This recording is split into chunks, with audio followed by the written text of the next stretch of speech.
Tatum, Horford is there, they swing in corner, Brown triple. Demonstrates across the lane. It's Smart for the triple. It's Tatum, Horford again, open, Smart three. The offensive rebound. Outside Tatum triple.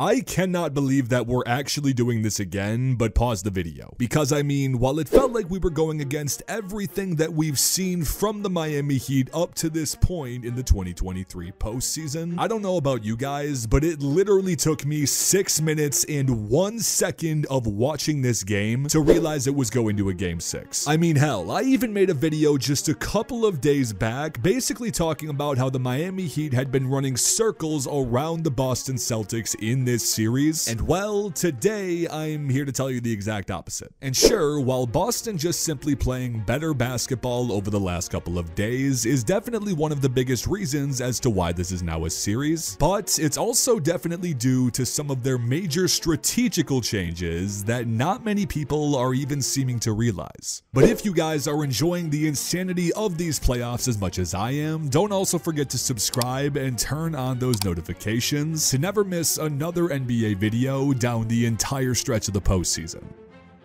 Okay, so to get back on topic with the Boston Celtics, like we somewhat already mentioned in this video, there are definitely a handful of factors that you could take into consideration with what we've seen as to why this series has really taken the pure definition of a 180 flip. For starters, I mean, for the most part at least, both Jayson Tatum and Jaylen Brown have each stepped up in big ways from start to finish in both of these recent games. You can also even notice that this entire Celtics rotation, really from top to bottom, is finally stepping into that rhythm that they've had for most of the regular season, and that's also including some of the ridiculous shots we've been seeing from them this entire season as well. But if there was one thing that stood out the most from this series so far, no matter which side of it you were actually looking at, it was without a question Miami's defense.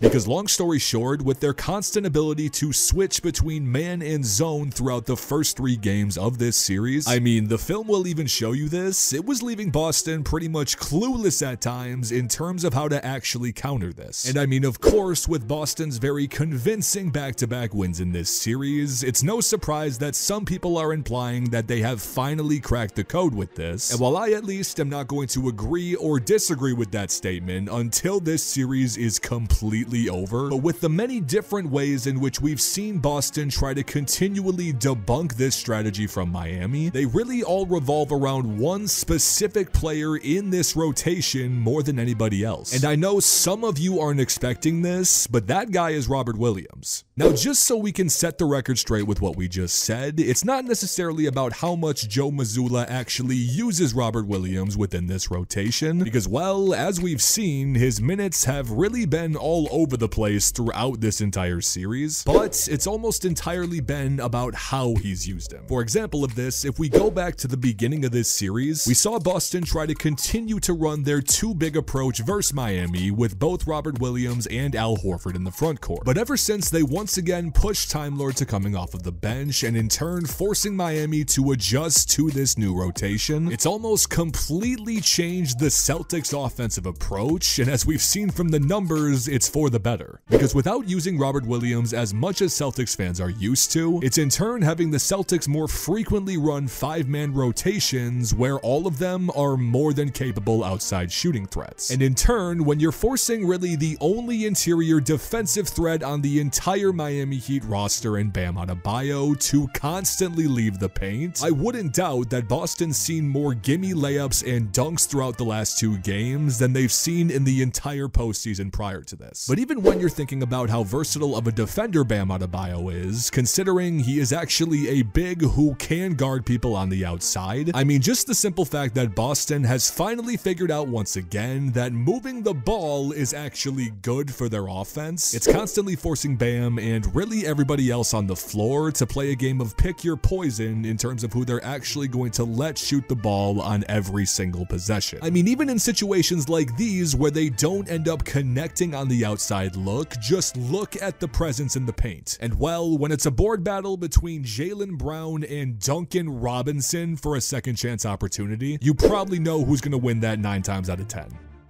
But another huge area as of recently, where the Boston Celtics have finally started to take full advantage of what the Miami Heat had practically been giving them this entire series, has simply been through the exploitation of their massive use of help defense and double teams. I mean, there are plenty of examples through the first half of this series that whenever one of Boston's top tier players even tried to look for an ISO possession, Erik Spoelstra pretty much threw the entire kitchen sink at them to stop them, and that's not even an exaggeration. And really, it goes hand in hand with the writing that's been on the wall for this entire series. Being with Miami saying that if you're going to end up making this 3-0 comeback, it's going to have to be because of your role players who have been definitively underperforming for the majority of these matchups. And well, I mean, as we saw in games 4 and 5, that was a little bit of a different story, so we'll just have to wait and see if that continues.